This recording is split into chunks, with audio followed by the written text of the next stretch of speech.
ദൈവത്തിന്റെ വന്യ തിരുനാമത്തിന് മഹത്വം ഉണ്ടാകട്ടെ. ആഗസ്റ്റ് 1 മുതൽ 15 വരെയുള്ള ദിവസങ്ങളിൽ പരിശുദ്ധ കന്യകാമറിയാമിനെ ഈ ഭൂമിയിൽ നിന്നും സ്വർഗത്തിലേക്ക് എടുക്കപ്പെട്ടതിന്റെ ഓർമ്മദിനം സഭ ആചരിക്കുന്നു. ഇതിനെ സൂനോയ പെരുന്നാൾ എന്ന് പറയുന്നു.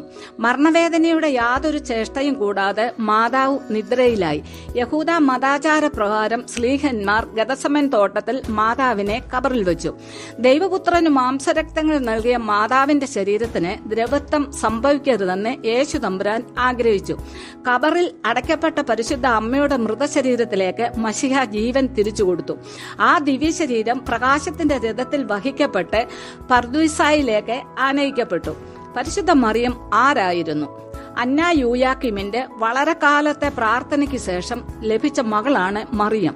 ശിശുവായിരിക്കുമ്പോൾ തന്നെ കന്യകമറിയത്തെ ദേവാലയത്തിൽ സമർപ്പിച്ചു. ന്യായപ്രമാണങ്ങൾ ഭംഗിയായി പഠിച്ചിരുന്ന കന്യകമാരോടൊത്ത് മറിയം വളർന്നു. സ്വർഗത്തോളം ഉയർത്തപ്പെടുവാനുള്ള നിർമ്മലതയും ഭൂമിയോളം താഴ്മപ്പെടുവാനുള്ള വിനയവും മറിയത്തിനുണ്ടായിരുന്നു. പരിശുദ്ധ മറിയത്തിന് ധാരാളം പേരുകൾ നൽകിയിട്ടുണ്ട്.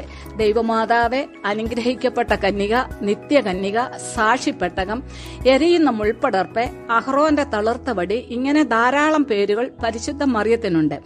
ഏദൻ തോട്ടത്തിൽ വെച്ച് യഹോവയായ ദൈവം പാമ്പിനോട് കൽപ്പിച്ചു, സ്ത്രീയുടെ സന്തതി നിന്റെ തല തകർക്കും. ഉൽപ്പത്തി 3:15.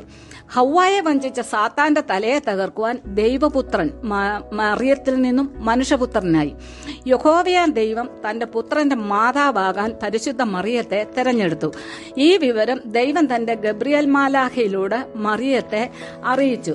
ഗബ്രിയേൽ മാലാഖ മറിയത്തോടെ, കൃപ ലഭിച്ചവളെ, നിനക്ക് വന്ദനം, നിനക്ക് ദൈവത്തിന്റെ കൃപ ലഭിച്ചു. നീ ഗർഭം ധരിച്ച് ഒരു മകനെ പ്രസവിക്കും, അവൻ ദൈവപുത്രൻ എന്ന് വിളിക്കപ്പെട്ടു. അപ്പോൾ മറിയ, ഇതാ ഞാൻ കർത്താവിന്റെ ദാസി, അവിടുത്തെ ഹിതം പോലെ നടക്കട്ടെ എന്ന് പറഞ്ഞു.